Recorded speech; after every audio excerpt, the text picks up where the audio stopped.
Hello again. I'm still Ben. Back to the hatch to see what our topic is right now. Not even today. How about right now? I'm going to switch it up a little bit sometimes. I am trying to kind of go for sound bites, though. People like the same sound bites, you know what I mean?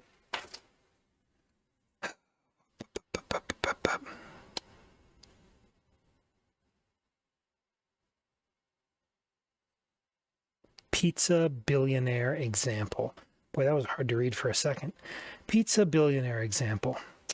Okay, I thought I talked about this in the sort of pizza money example, but if this is the pizza billionaire example, it may be more to do with understanding how inappropriate this wealth we've allowed to accumulate is.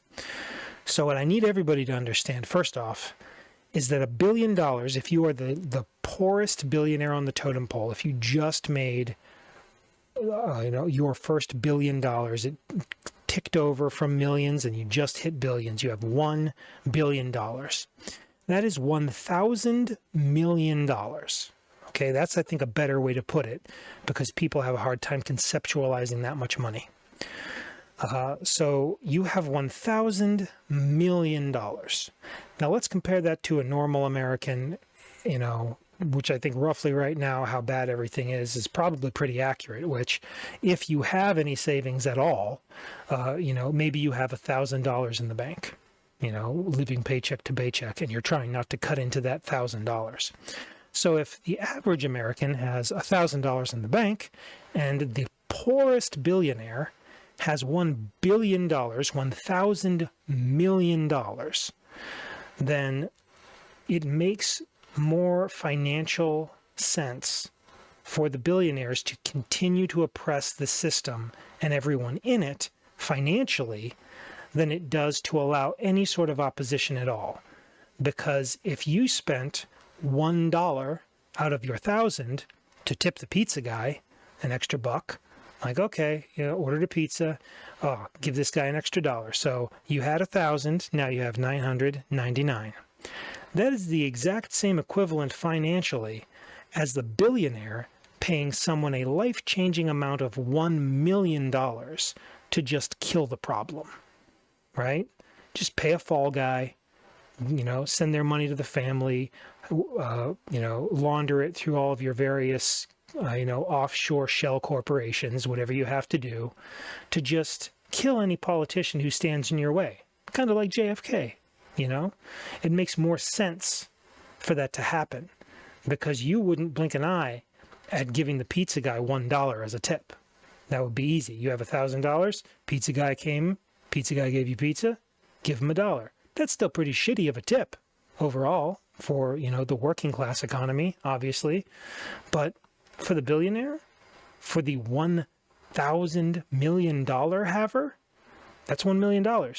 That's the exact same equivalent. You wouldn't even think about paying. You wouldn't even think about it. It's easy to do. Spend $1 million on that. Throw it away.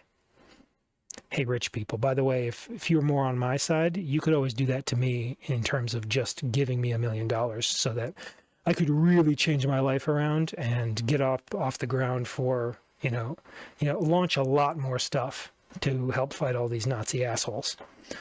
So, just FYI, if you got a lot of money, you could always give me some. That's great. I'm also an ordained minister. So if you have to have some sort of tax dodge because of it, I'm sure we can work something out. I don't know how, but we'll figure that out too.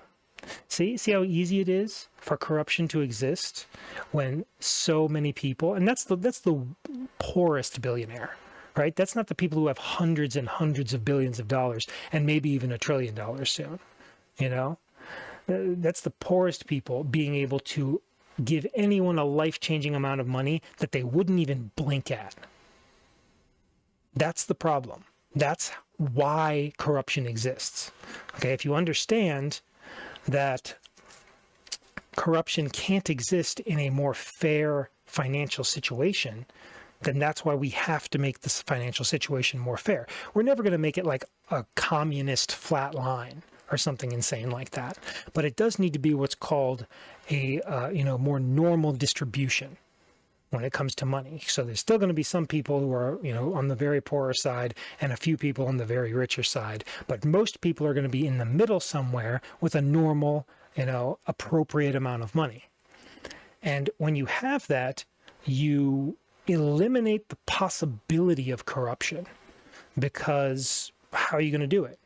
Right now with the billionaires, again, and $1 million, that's nothing for them. They could pay whole corporations, entire private militias and militaries, hundreds of millions of dollars to get done what they want done in order to protect their own selfish interests.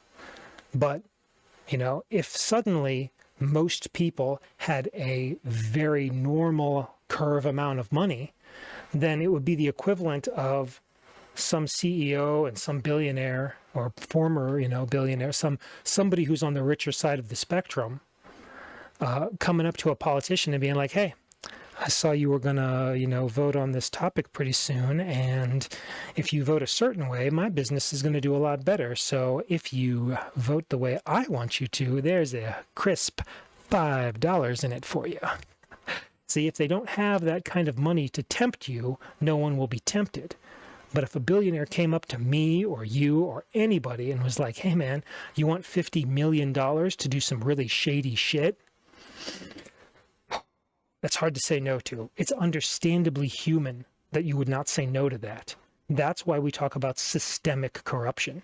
It's not being blamed on the person or your personal morality. It's based on practicality. If somebody's going to give you a life-changing amount of money to do one thing that they want you to do, I kind of have a hard time blaming people. The system is what needs to change. The fact that these people shouldn't have never been allowed to accumulate this much wealth like snoring dragons is the problem in the first place.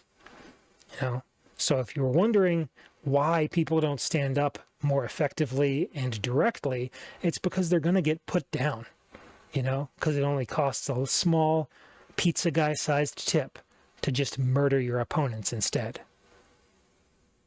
Does everybody get the example here? This is why we cannot have extreme wealth. My name is Ben Howison. Sursum Corda.